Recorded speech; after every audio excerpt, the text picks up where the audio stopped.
Hello everybody, Dr. F Scott Feil here, PT educator, student debt eliminator, and I am coming to you about a month after the APTAs combined section meeting, which was held down in San Antonio this year. I had the great pleasure of presenting on podcasting for profits there. Had a great talk, really enjoyed it, a lot of good questions. But I had time to reflect on CSM, the big physical therapy meeting that we do every year, the large professional conference. And there's about 10 things that I want to do to implement for next year to make it an even more successful conference.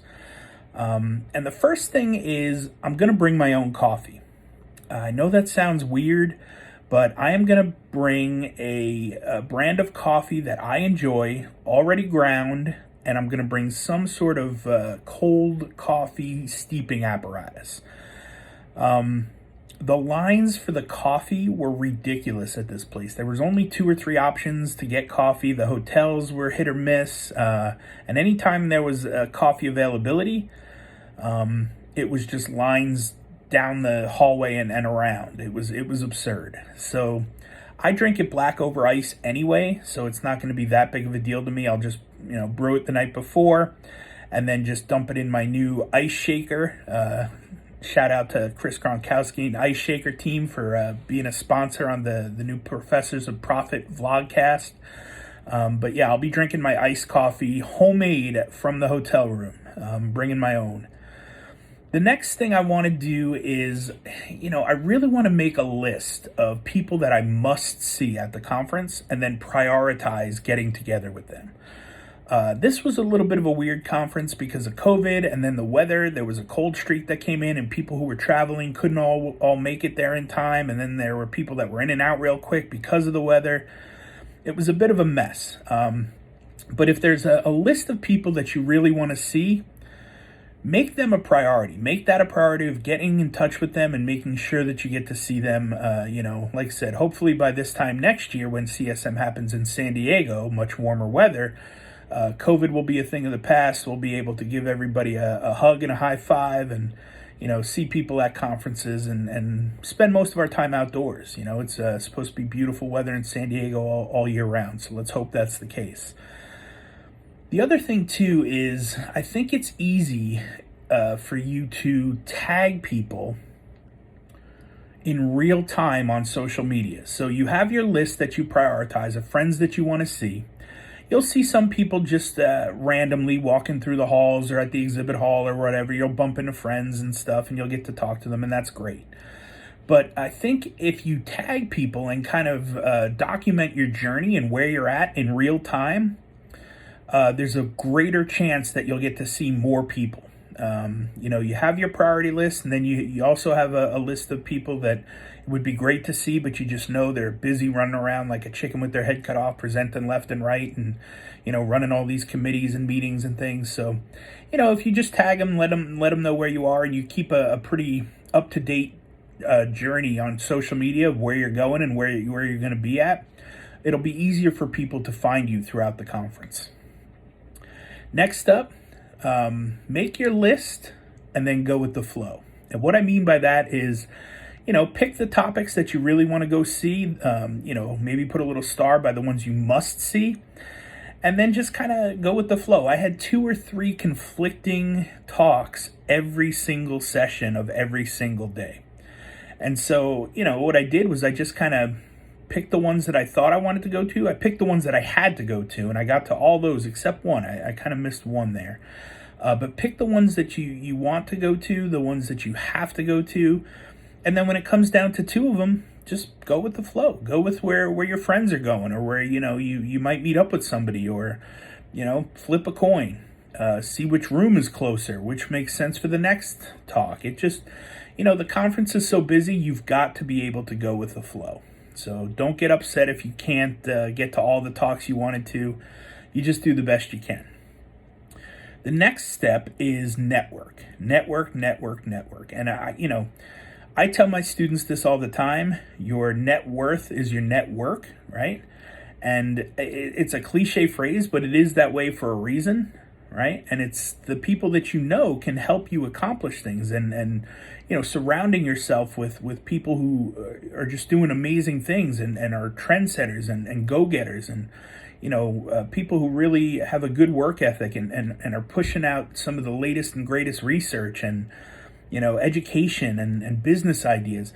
Those are the people you want to hang out with. Those are the people you want to surround yourself with. And if you haven't met them yet, see if somebody can introduce you. See if they can do a soft invite. See what groups they may be attending, what meetings they may be going to, what talks they may be going to, or go to their talk, right? And then go meet them after their talk, shake their hand, get to know them, introduce yourself, bring a business card. It's always good to chat and meet people, because you just never know who you're going to be able to help, and how, or who may be able to help you. So network while you're at the conference. Some of the best things, I think, happen after the programming is over, right? Out at the bars, out at the restaurants afterwards. That's when some of the biggest and best ideas usually come to fruition, and a lot of the collaborations start to happen. So network. The next one I want to talk about is see the community. Get out there, leave the convention center, walk around, sightsee a little bit. Get up early, go grab a quick bite to eat early in the morning or something. Go out late afterwards, go hang out with friends, go to a bar or restaurant. Go see the community, see where you are, the city you're visiting, and enjoy the culture a little bit. Which brings me to my next one. This is a perfect opportunity to segue into volunteering, right? We did a lot of work with PT in the community this year. Shout out to Patrick Berner for keeping that alive and well, and growing year over year.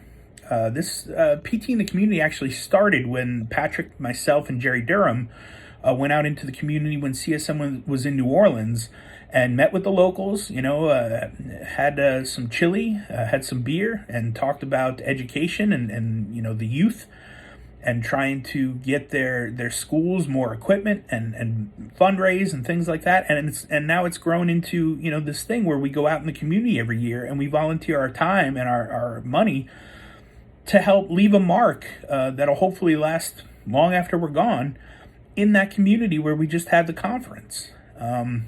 It's good to let people know that, hey, there's 20,000 physical therapists in town for this conference, and we're trying to leave a legacy and leave a lasting mark, and show people what it is physical therapy does, and how we can help impact people. So it's good for the brand, it's good for the profession, and it's good for your heart and soul, right? I mean, my whole dissertation was on service-based learning, and I do believe in community service and volunteering. So that the conference is a great time to do that. The next one, this is kind of a little tip or a trick or a hack. Get yourself a mobile battery pack, right? One of those rechargeable battery packs that's portable. You can throw it in your bag, keep it with you, because inevitably my phone died several times while I was there. I was always looking for a charger and/or an outlet. My computer died once or twice. I mean, it was just a mess. When it came to electronics and keeping things fully charged. Buy a battery pack. I've done my research in the blog. There'll be a couple links to the ones that I like. But yeah, battery pack's a good investment to bring along with you. And maybe a seat cushion as well, like some sort of portable or foldable seat cushion. Maybe something like one of those pillows you bring on the airplane, where you can also, double as a donut and sit on it, because man, those conference chairs were not awesome. We're movement experts, and here we are sitting for hours and hours a day on these conference chairs. They did not do justice to the glutes, that's for sure. But yeah, something like a stadium seat or a stadium cushion, or something that you could bring along to make the seat a little more comfortable. You'll thank me later, trust me. The next one I kind of learned from some of my veteran friends and my RDs that are also PTs. Bring protein bars, tons of protein bars, nuts, snacks, granola bars. Bring a bunch of them. Because inevitably you may want to go get lunch at times, or dinner or something, but sometimes you just don't have the time to grab a meal. And if you're going to try to do that on the go, best way to do that is just some of the healthier protein bars. Plus, a lot of the meals that are offered at the conference, they're great, but I can't even tell you how many barbecue pulled pork sliders I had at this conference, because that was, when in Texas, that's what they were serving at all the meetings. So, the food was great. It was good. But like I said, if you're looking for a little healthier option and something to kind of keep you going throughout the day so you don't have to stop or miss something, you can just go right to your next meeting or section. Protein bars, granola bars, little snacks that you can put in your bag and have throughout the day. And then last but not least, learn, have fun, and implement.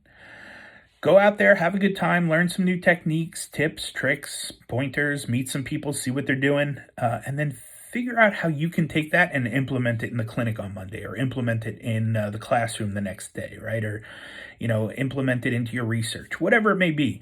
Find ways that you can take this stuff that you learned at the conference and then immediately implement it and see if you can make an impact.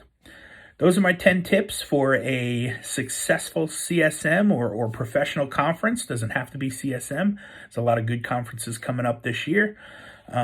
Give those a try, see how they go. Please leave a comment. Let me know how those tips helped you out. Let me know which ones you're thinking on trying. And then don't forget to subscribe to the YouTube channel and hit that little bell for notifications. You'll start getting a lot more those from me, because we're going to do Professors of Profit episodes once a week, and then probably one other tip, trick, or live hack that I'm going to do on the channel. So like I said, leave a comment, let me know, subscribe, and hit that little bell for your subscription notifications. And I look forward to doing more of these. See you guys.